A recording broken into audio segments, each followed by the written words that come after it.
So this week I've been reading The Magic Seven by Lida A Churchill, who, as far as I can gather, is a sort of Christian occultist at the turn of the century. And it's a short little thing, so short that it can not only be carried in the pocket, but its contents be carried in the memory and the heart, according to the author in the front page. And it says at the start, the unseen forces are the real forces. By the persistent, patient, intelligent use of the thought implements, you may put in operation power which is invincible. Yeah, and this copy is from 1901, and it's just like a nice little sort of like board paperback. But yeah, it's interesting. You see a lot of the things discussed here in sort of modern occultism, and naturally, which is interesting considering its age.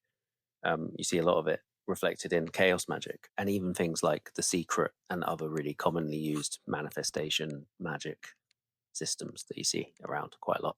It has 7 pieces of magical wisdom, and each one sort of goes into detail. And then at the end, there's a summary and a bit of homework or an exercise.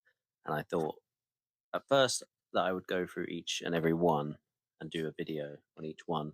I think what I might do in a shorter video is go just read the summaries and exercises for each one. I have my ludicrously large iced coffee here, and I'm ready to go. Make sure you stick till the end of the video because we start off with centering ourselves, going into silence, concentrating the mind, but then we are able to command opulence, use the will, ensure perfect health, and ask and receive.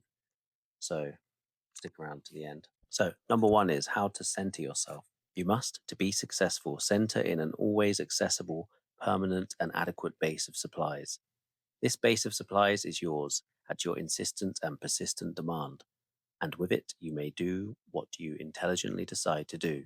Become what you intelligently decide to become.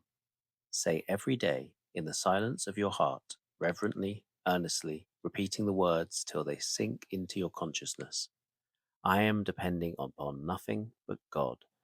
I am part of the all wisdom, the all intelligence, the all strength, the all power, the all peace, and the all opulence. And I am able to utilize all these forces.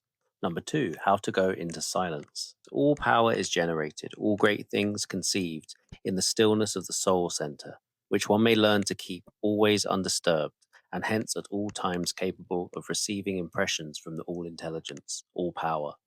One must be ready to receive, or nothing is given. Every influence which disturbs the receptivity of the mind must be cut off. A new mode of life must be adopted and fostered. Say every day, in the quiet of your room or elsewhere, I am still of heart and tongue.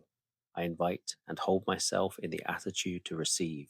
The intelligence which teaches the love which protects and satisfies, the power which invincibilizes, the peace which blesses, I admit nothing into my life which would prevent or hinder the greatest soul receptivity. I wait in the silence with and for God. Number 3, how to concentrate the mind. All force, to be effective, must be brought to a point, concentrated. All force thus concentrated is a mighty power. This power is still and has the appearance of negation. Concentration may be cultivated until it becomes invincible. Take some part of every day or evening when you are sure you will not be interrupted.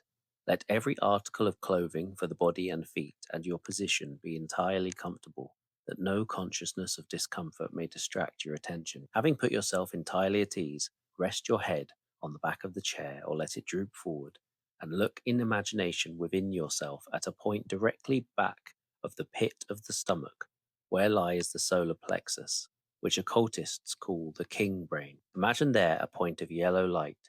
Sit perfectly still, fixating as nearly as possible the whole attention on this point of light, thinking of nothing else. Continue this from 20 to 40 minutes.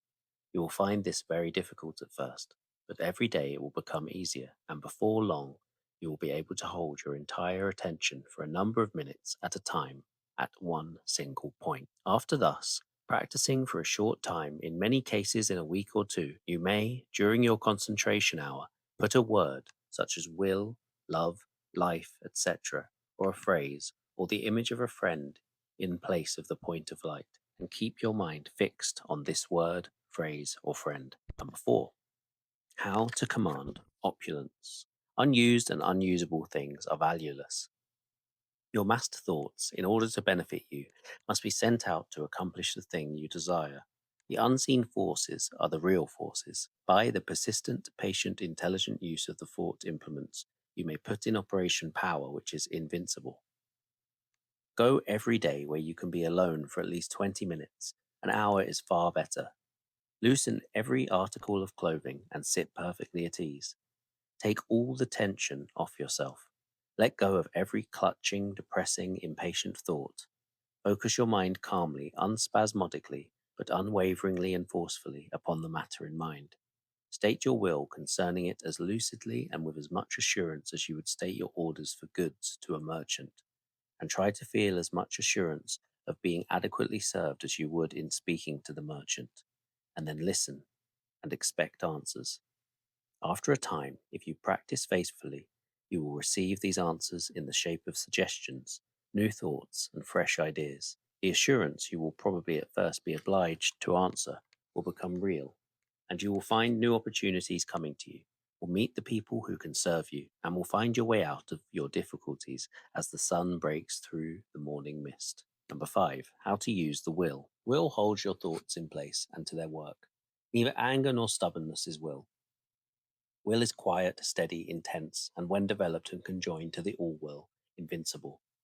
It may be rapidly strengthened by constant use. It shapes destiny.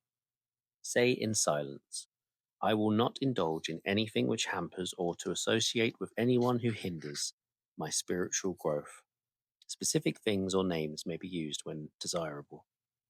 I will not be angry or stubborn or unduly elated or depressed or concerning anything. I will not be sick or poor or less than I am capable of being or becoming.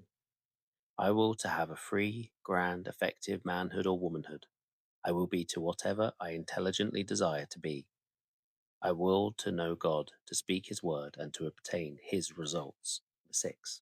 How to ensure perfect health. The great supply of health and strength is always ready, but many are not in a condition to receive it. First step towards securing this condition is a determination to have it. Inharmonious people, uncleanliness, fear, uncongenial surroundings, unfit clothing, a position which does not foster self-respect and ensure development, an inadequate income, and drugs are detrimental to health. Sunshine, air, exercise, faith, and cheerfulness are great health preservers and promoters. Say in the silence, I will to have perfect health. I will to be in constant connection with the great health source. I will to have only such companions, thoughts, surroundings, practices as will give me the God vitality, power, and peace. Sit upright. Place your hands on your knees, the fingers slightly over the edge of the knee pan. Draw in a full, long breath, which you can hear, letting the abdomen expand to its full limit. Hold the breath as long as possible. While drawing in and holding, keep the idea that you are taking in life, strength, vitality, using any of these words which you choose. When letting out the breath, so you can hear it, hold the idea that your weakness is going out with it. See that with the outgoing breath, the abdomen is drawn completely in. This exercise will assist you materially in concentrating the mind and in adducing sleep. Number 7, how to ask and receive. If one asks aright, he cannot be denied. He must possess something if he is to command something. In order to possess something, he must be something. The nearer he grows to Christ-likeness, the more power he has to command. One is usually given the power to answer his own prayers. Spiritual strength to gain the things one desires must be fostered and grown in the God atmosphere. Spiritual life, by being constantly lived, becomes the natural life. Say in silence, I will to begin now, with just what I have, to add continually to my knowledge of whatever you wish, and my skill in whatever you desire to do. I will to remain in touch with the divine wisdom and power which will teach and direct me, open for me the opportunities which I need. I will to go on from knowledge to knowledge, from strength to strength, from character to character, until I feel myself one with God.